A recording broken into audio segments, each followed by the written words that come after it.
Bonsoir l'Église. Que la paix et la grâce de Dieu soient avec vous tous et vous toutes. C'est un plaisir pour nous encore, pour nous présenter devant, pour que nous porter pour vous, parole bon Dieu, dans le contexte, ça n'a vu je ne jeudi. Et nous avons une étude dans le livre Sophonie, mais avant de commencer, nous invitons pour disposer pour la prière. Seigneur, que ton nom est magnifique sur toute la terre. Non seulement sur toute la terre, que ton nom est magnifique en Haïti. Seigneur, tu es notre Dieu, tu es notre docteur, tu es notre enseignant, notre consolateur. Seigneur, tu es celui qui nous guide et qui doit nous guider. Et à travers ta parole, Seigneur, et à travers ton Esprit Saint, Papa, nous prions que vous va guider nous dans l'étude ça et permettre que chaque monde qui branché pendant la caille va bénir et on va permettre que vous joignent une parole édifiante pour la vie. Dans le nom de Jésus, nous prions. Amen. Nous invitons pour que vous gardiez avec nous dans Sophonie. Sophonie fait partie d'une prophète que les théologiens appellent prophète mineur.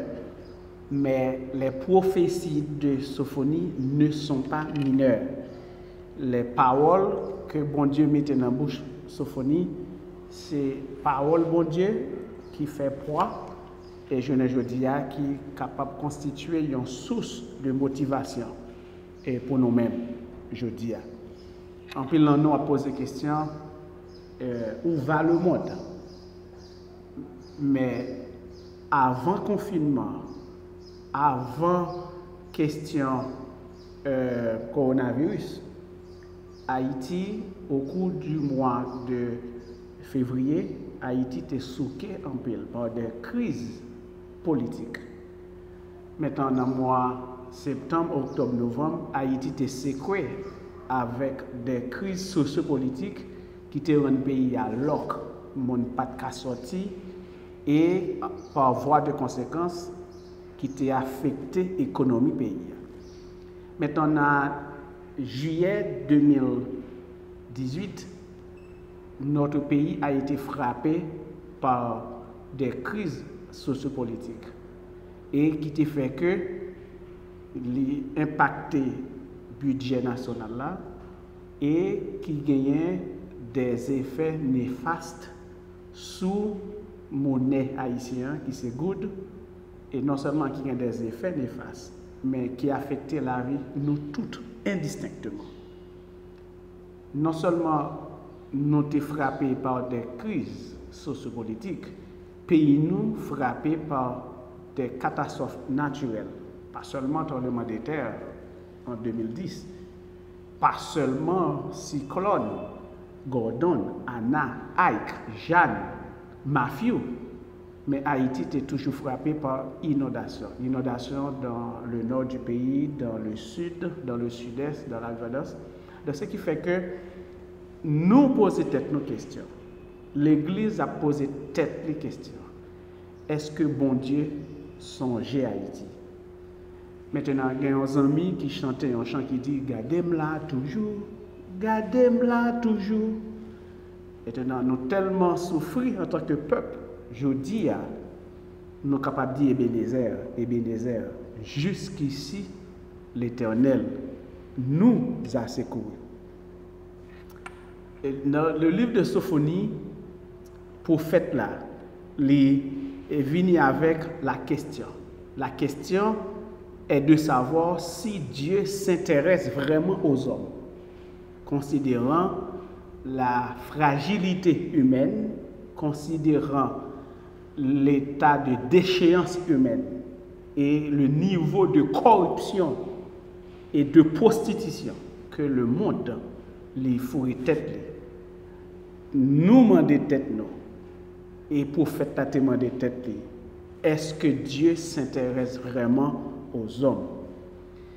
Et deuxième question que le prophète l'a posée, est-ce que c'est bon Dieu qui réellement cap mener le monde là? est-ce que bon Dieu style a fait encore l'histoire? Et même prophète là, il répond à cette double interrogation pendant que Judas te connaît des moments très difficiles. Les nous regardons dans le chapitre 1er du verset 2, verset 3, côté que bon Dieu lui a annoncé que la vient juger les habitants de Jérusalem, en particulier Judas. Maintenant, les autres êtres vivants et même l'environnement sont concernés par le jugement ça. Et pour quelle raison? C'est parce que Judas, Jérusalem, le peuple d'Israël ne cherchait pas le Seigneur. Parce que bon Dieu n'a attente les gagnants de nous. Lorsque bon Dieu choisit Jacob, il créer Israël, il produit Israël, il former Israël. Bon Dieu n'a attente c'est que Israël cherchait bon Dieu et cherchait bon Dieu seul. Maintenant le problème c'est que le péché capital que Israël commet, c'est que Israël pas cherché bon Dieu. Jérusalem, Juda ne cherchait pas le Seigneur. Ça c'est dans le chapitre 1er, verset 6 et chapitre 3, verset 6. C'était là le péché capital que le peuple là te commet. Là, on pas chercher bon Dieu. Ça veut dire le peuple là pas chercher bon Dieu. Peuple là pas chercher bon Dieu voulait dire peuple là yo maconné ou du moins yo associé yo à des idolâtries et à des compromissions religieuses. En d'autres termes, ils compromettent la vie à des activités religieuses, à des pratiques religieuses qui te mènent directement dans l'idolâtrie. Et l'idolâtrie, ça, li mène dans sa nourriture, yon orgueil. Et orgueil là fait que bon Dieu a un dégoût pour le peuple là. Et non seulement il a un dégoût pour le peuple là, eh bien bon Dieu décide juger le peuple là. De qui ça? De orgueil, d'idolâtrie, d'incrédulité, etc. Maintenant dans le chapitre 2, verset 4 à verset 15, la Bible montre nous que bon Dieu t'a détruit non seulement le peuple d'Israël, notamment Juda, de manière spécifique Jérusalem, mais bon Dieu t'a détruit aussi les nations voisines de Juda, en d'autres termes, les peuples étrangers. Pour qui ça? C'est parce que les peuples étrangers, pendant que bon Dieu a discipliné Israël, pendant que bon Dieu a discipliné Juda, l'a discipliné Jérusalem, maintenant les autres peuples ont moqué les Juifs et ils ont moqué Israël. Et puisque l'autre peuple a moqué Israël, bon Dieu décidé de détruire. Et les raisons sont multiples. Première raison, c'est arrogance. Deuxième, c'est outrage. Troisième, c'est agression. Quatrième, c'est oppression du peuple de Dieu. En d'autres termes, pendant que bon Dieu a châtié le peuple qui c'est le peuple d'Israël, les autres peuples te prennent plaisir pour oppresser, agresser et moquer le peuple de Dieu. Et les peuples qui étaient concernés par cette décision, c'était Gaza, Axalon, Ekron, Canaan, Moab, Ammon, Éthiopie et aussi Assyrie. Maintenant, dans le chapitre 3, le Dieu que nous servons, qui est le Dieu restaurateur, lui fait connaître que l'a laissé peuple à un niveau et un état d'humilité. En d'autres termes, bon Dieu pral frapper jusqu'à ce que le peuple lui descende pour reconnaître que c'est bon Dieu qui est bon Dieu. On a regardé dans chapitre 2. Et Sophonie chapitre 2. Bon Dieu invitait les autres peuples à chercher l'Éternel. Pendant que bon Dieu a discipliné son peuple, bon Dieu invitait les autres peuples. À partir de qui ça? À partir des menaces. Il menaçait les peuples étrangers qui avaient moqué et qui voulaient moquer le peuple de Dieu pendant que bon Dieu a discipliné le peuple. Il dit dans le verset 1er, rentrez en vous-même, examinez-vous, nation sans pudeur. Maintenant, dans le verset 1er, ou après nation, il est écrit au singulier. Mais il faut comprendre que bon Dieu adressé à plusieurs nations en même temps. Pas seulement les Amoréens, pas seulement les Moabites, pas seulement les Assyriens. En pile peuple que bon Dieu t'a décidé de frapper.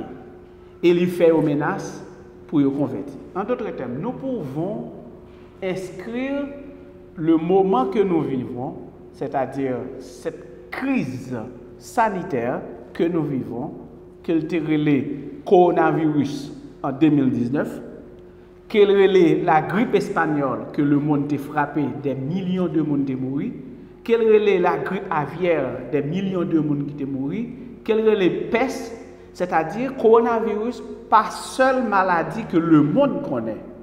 Même genre et tremblement de terre 2010 qui t'a frappé Haïti, pas seul tremblement de terre que Haïti te connaît. Même genre cyclone Matthew dans la Grandance en 2016, pas seule catastrophe naturelle, désastre naturel que Haïti t'a expérimenté.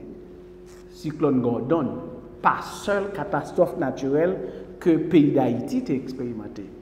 Donc ce qui fait que ce moment spécial que nous autres, cette génération, est en train de vivre, qui c'est coronavirus qui mettait le monde à genoux, il y a une explication scientifique dans le sens que il y a des faits naturels, il y a des phénomènes sociaux que y aurait les gens qui mourent par paquet, non seulement les gens qui mourent par paquet, mais aussi les gens qui ont enterré par paquet dans force commune. Toutes ces choses peuvent être inscrites dans une perspective biblique et prophétique. Ce n'est pas des bagailles qui sont faites pour la première fois dans l'histoire de l'humanité, ils ont été faites déjà. L'humanité a été frappée déjà par des catastrophes naturelles, par des crises, que un scientifique capable d'inscrire dans une démarche scientifique ou dit bon, ok, c'est un phénomène naturel, mais aussi c'est des bagailles qui inscrivent aussi dans une perspective biblique et prophétique. Jodi à la, nous-mêmes qui constituons la génération ça, nous avons un privilège pour que nous nous sentions, nous tendions, en d'autres termes, pour nous participer. En tant que chrétiens, nous devons reconnaître que bon Dieu lui mettait le monde dans une situation pour que le monde reconnaisse que c'est lui-même qui est bon Dieu. Quelle que soit l'interprétation que vous avez, effectivement, on a un droit scientifique. Ça n'a pas empêché que les scientifiques pour reconnaître que tout phénomène naturel gagne une explication surnaturelle qui marche avec elle. Pas rien naturel qu'on voit sur terre qui n'a pas de lien avec le surnaturel. Tout comme tout bagage surnaturel qu'on voit, il gagne de toute façon un lien avec le matériel. Bon Dieu voulait inviter le monde entier à réfléchir sur la relation qu'entretient le monde avec le Dieu créateur. Individuellement, nous autres, chrétiens de l'Église de la Bonne Nouvelle, ce moment, pas seulement un moment de confinement dans le sens de repos physique, chita la caille, pas le travail, manger, sortir serré. Ce moment de confinement, pas seulement un moment de retraite intellectuelle, dans le sens que vous avez un devoir pour te faire, vous avez un mémoire, une thèse pour te écrire, ou profiter d'écrire. Ce moment de confinement, pas seulement un moment de repos physique, ou même qui t'a travaillé très dur, qui t'a corps fait mal, ou pas de jamais jouer de temps, ou profiter de l'occasion pour reposer physiquement, mais il y a des gens qui ont gagné des travaux de maison, travaux domestiques qui ont été faits. Ils n'ont pas jamais joué de temps puis ont exécuté des tâches domestiques.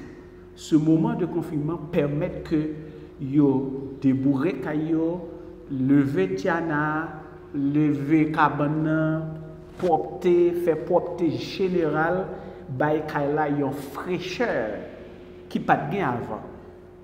Mais aussi ce moment de confinement invite nous chaque chrétien, nous chaque pasteur, nous chaque fidèle, nous chaque membre de l'église à faire une introspection, à rentrer dans nous-mêmes pour que nous tester, pour nous évaluer niveau relation nous avec mon Dieu.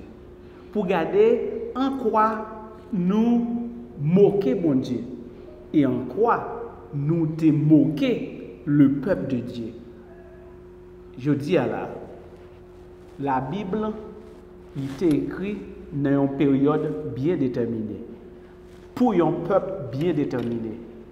Et chaque fois, un pasteur campé sous chair pour le prêcher, assemblée, fidèle, toujours à chercher un message de réconfort, une parole réconfortante que le pasteur a dit pour dire pasteur a été bien prêché. Exemple, si le pasteur a dit, je connais les projets que j'ai formés sur vous, projets de paix et non de malheur, afin de vous donner un avenir et de l'espérance. Mais tout fidèle est content, il dit oui, ça c'est parole, ça c'est pour moi. Mais cependant, parole ça, côté nous joignons, c'est dans Jérémie chapitre 22, verset 11. C'est une parole que bon Dieu t'a envoyée à un peuple bien déterminé qui n'est autre que le peuple d'Israël. Je dis à nous prendre pour nous parce que c'est une parole positive. Mais pas seulement ça. Il y a d'autres promesses que bon Dieu t'a fait, peuple Israël, dans l'Ancien Testament, que journée aujourd'hui, nous fait promesse ça pour nous-mêmes. Les gens ont persécuté nous, les gens ont taquiné nous, les ennemis ont envahi nous, qui ça nous dit? Exode 14, verset 14, qui dit, restez tranquille, l'Éternel a combattu pour. Puis il allé dans Somme 3, nous dit, ô Éternel, que mes ennemis sont nombreux. Quelle multitude s'élève contre moi. Mais même si nous utilisons parole dans l'Ancien Testament pour réconforter tête nous, même quand parole n'est pas pour nous, par la foi, nous reconnaissons que la parole de Dieu est vraie. Même si Dieu te fait pour un peuple bien déterminé, c'est le même Dieu. Nous, c'est peuple bon Dieu par la foi. Maintenant, nous faisons parole ça comme parole nous. Nous prenons promesse bon Dieu te voyer pour le peuple Israël comme promesse par nous aujourd'hui. Ah, mais c'est la même chose. Les menaces que bon Dieu t'a fait contre les peuples étrangers qui t'a moqué, qui t'a bêtisé le peuple bon Dieu, c'est la même chose aujourd'hui ou en Haïti.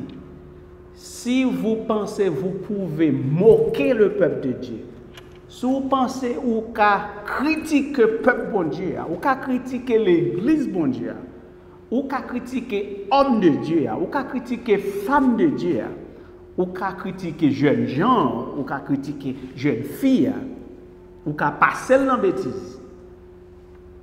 Bon Dieu fait menace. Et menace ça, pour matin, sous dans ces circonstances. Il dit rentrez en vous-même, examinez-vous. Vous qui critiquez, rentrez en vous-même. Examinez-vous. Gardez ce que vous critiquez, est-ce qu'on est exempt de ce que vous critiquez? Le gouvernement que vous critiquez, pensant que le gouvernement, il a gaspillé l'argent, il a fait corruption. Aujourd'hui, entrez dans vous-même. Est-ce que vous êtes exempt de corruption? Ou même qui critiquez les gens qui volent. Gardez aujourd'hui à ce pas voler. Ou même qui critiquez le monde entier. Gardez vous-même. Est-ce que vous faites différence entre le monde pendant que vous êtes chrétien? Rentrez en vous-même, peuple bon Dieu, peuple l'église et la bonne nouvelle. Rentrez en vous-même, examinez-vous, nation sans pudeur. Avant que le décret s'exécute et que ce jour passe comme la balle, avant que la colère ardente de l'Éternel fonde sur vous, avant que le jour de la colère de l'Éternel fonde sur vous, cherchez l'Éternel, vous tous, humbles du pays, qui pratiquez ses ordonnances, recherchez la justice, recherchez l'humilité, peut-être serez-vous épargnés au jour de la colère de l'Éternel. Verset 1er à verset 3, bon Dieu invitait peuple là. Bon Dieu invitait peuple yo.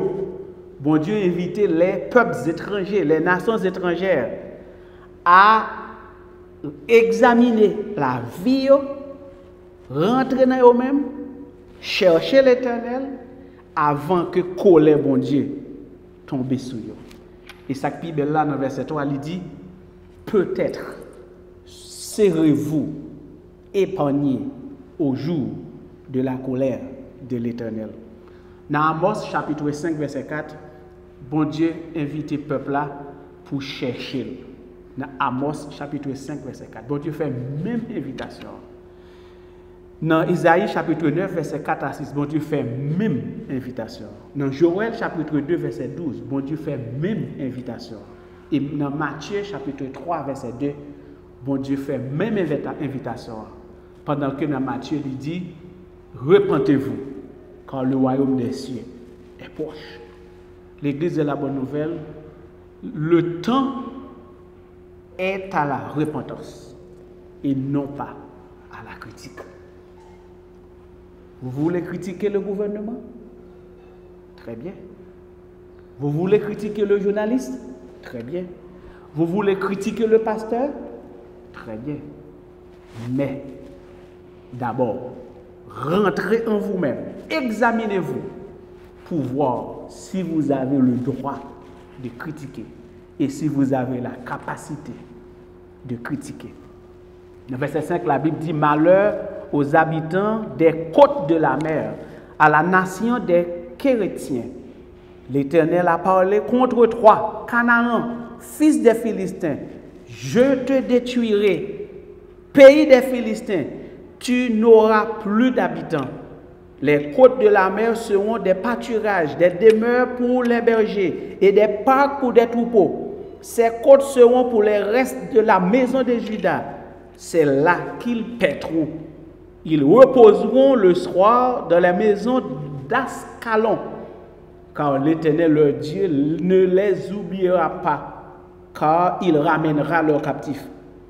J'ai entendu des injures de Moab et les outrages des enfants d'Ammon quand ils insultaient mon peuple.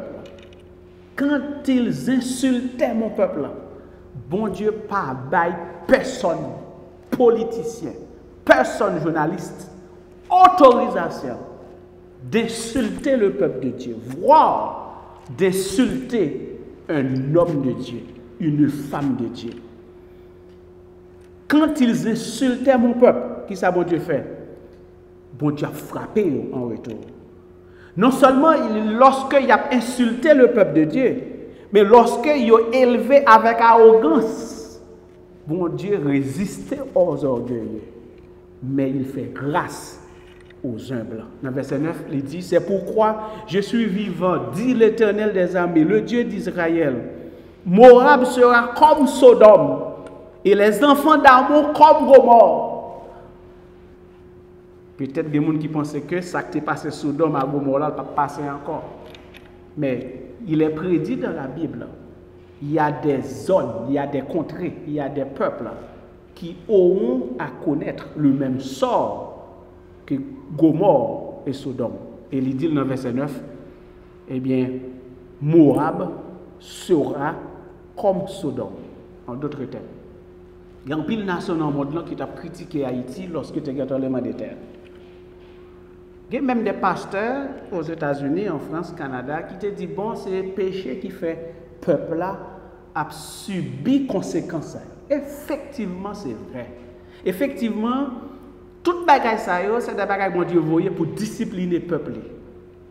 Mais j'ai rencontré aussi des intellectuels, des jeunes garçons, des gens qui ne sont pas chrétiens, pas même bonne Bible du tout. Ils disent que le peuple haïtien sont un peuple maudit. Un premier ministre qui dit, pour qui ça n'a pas gaspillé l'argent, nous voyons un peuple qui choisit pauvre. Un jeune homme qui écrit un livre, il dit Haïti a choisi d'être pauvre. Je rencontre un jeune intellectuel à New York. Il dit que le problème d'Haïti, il sortit le fait que Haïtiens ont fait une révolution bossale. Je me demandais ça veut dire révolution bossale. Il dit au fond révolution bossale lorsque ils ont tué blanc français, ils ont mis du feu dans le champ.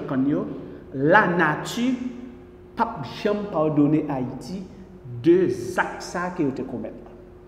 Je me demande, monsieur, est-ce que la nature a pardonné blanc français le fait que vous avez tué esclaves? Je dis, monsieur, est-ce que la nature a jamais pardonné les Espagnols qui étaient tués Indiens et puis qui remplaçaient Indiens par des Africains qui sortaient en Afrique? Je dis, monsieur, tout, est-ce que bon Dieu a jamais pardonné les Africains de l'Afrique qui ont vendu les hommes noirs aux Blancs? Et me dit tout, est-ce que bon Dieu a jamais pardonné les Blancs qui ont acheté les Noirs, des Noirs de l'Afrique, pour venir en Haïti? Et me dit que, en pile fois, vous parlez pour ne rien dire parce que vous ne comprenez pas ce que vous dites. Ce n'est pas seulement Haïtiens qui parlent pour parler, ce n'est pas seulement Haïtiens qui parlent par comment ça l'a dit. Il y a des Blancs aussi qui disent des bêtises, notamment lorsque Venture plein va dans un bureau, il dit des tintins. Eh bien, je dis à la, il y a un peuple qui t'a critiqué Haïti, le fait que Haïti a souffert en 2016. Moins qu'on ait 3 pays qui ont passé Haïti dans bêtise en 2016 à cause du cyclone Anna Ike, à cause du cyclone Matthew. En 2017, ils ont frappé par un cyclone qui saccagé pire que Haïti. Ce qui fait que bon Dieu n'a pas toléré et n'a pas autorisé aucune nation dans le monde là critiquer et moquer l'autre pays à cause d'une catastrophe qui arrive. Je dis à le monde entier à genoux. Pas un pays dans le monde qui a déclaré le supérieur.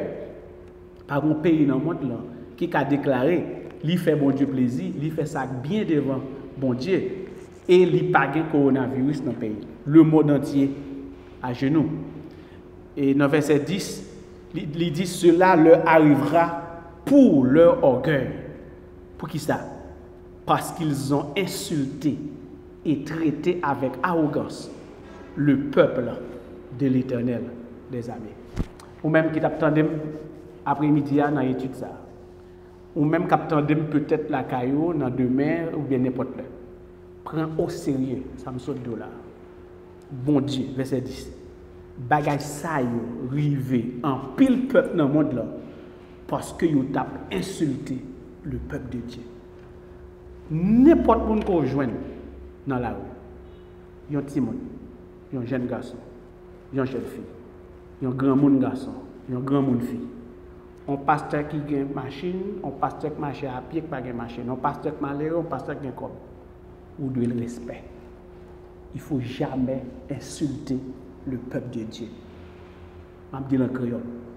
Pas jamais moquer, passer dans la bêtise, un monde qui a servi bon Dieu. Un monde qui a servi bon Dieu, qui a jeûné, qui a prié, les plus forts qui 10 000 hommes qui campent debout avec les amis. Nous avons besoin de sagesse, nous avons besoin de prudence. On va nous parler ou les langues nous 7 fois avant que nous disions ça dans le dia. Et c'était ça que bon Dieu te voulait nous connaître après-midi. Pas insulter, pas passer dans la bêtise, peuple bon Dieu. Pas moquer, peuple bon Dieu. Parce que bon Dieu a besoin d'avant en retour.